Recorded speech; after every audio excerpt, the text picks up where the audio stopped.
আসসালামু আলাইকুম, সবাই কেমন আছেন? আলহামদুলিল্লাহ আমি ভালো আছি। ছাদে এসেছি, কি সুন্দর ফুল ফুটেছে।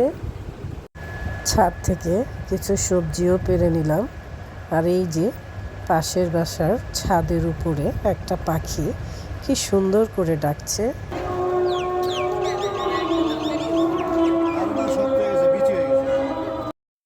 এই তো চলে এসেছে আমার রান্নাঘরে। আজকে ছাদ বাগানের সবজি দিয়ে রান্না করব। ছাদ বাগানের পুঁই শাক রান্না করব ইলিশ মাছের মাথা দিয়ে। তেল দিয়ে দিচ্ছি,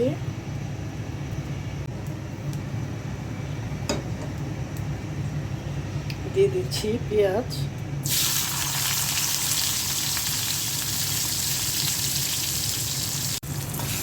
মশলা দিয়ে দিয়েছি, দিয়ে দিচ্ছি অল্প করে একটু পানি।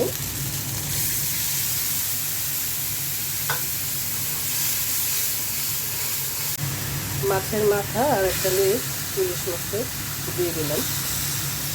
পুঁই শাকের সাথে ইলিশ মাছের মাথা দিয়ে খেতে কিন্তু ভালো লাগে, টেস্ট হয়। কাঁচামরিচ দিয়ে দিচ্ছি কয়েকটা, আর দিয়ে দিচ্ছি পুঁই শাক। পুঁই শাকের ডাঁটাগুলো একদম কুচি কুচি, খুব সুন্দর। এই ডাঁটা খেতে অনেক ভালো লাগে। সাথে আবার আলু দিয়েছি।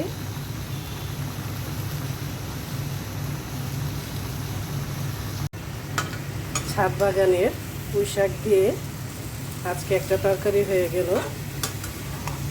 আর এই পুঁই শাকটা খেতে অনেক মজা। বাইরের থেকে কিনে খাই, কিন্তু ওইটার চেয়ে এটার টেস্ট একদম অন্যরকম। অল্প করে একটু পানি দিয়ে আমি ঢেকে দেব। ছাদ বাগান থেকে কয়েকটা ঢেঁড়স পেড়ে এনেছিলাম, এখন এই মাছটা দিয়ে রান্না করব। প্রথমে মাছটা ভেজে নেব।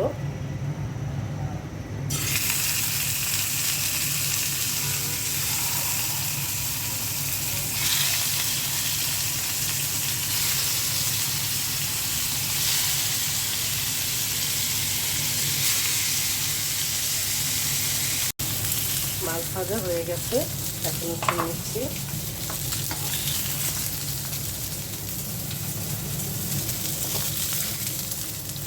এটাকে জাপানিজ মাছ বলে, অরেঞ্জ কালারের মাছ।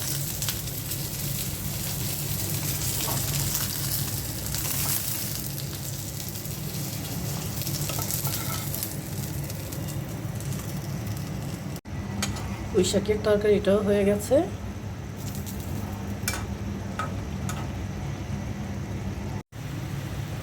মশলাটা কষিয়ে ঢেঁড়স দিয়ে দিয়েছি, এখন মাছগুলো দিয়ে দিচ্ছি।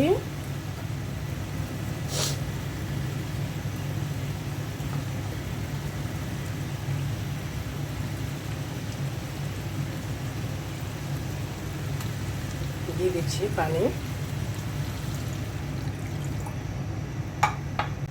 ঢেকে দিচ্ছি। এক পাশে আলু বসিয়ে দিয়েছি। দেখি মাছের তরকারির কি অবস্থা। মাছের তরকারিটাও হয়ে গেছে।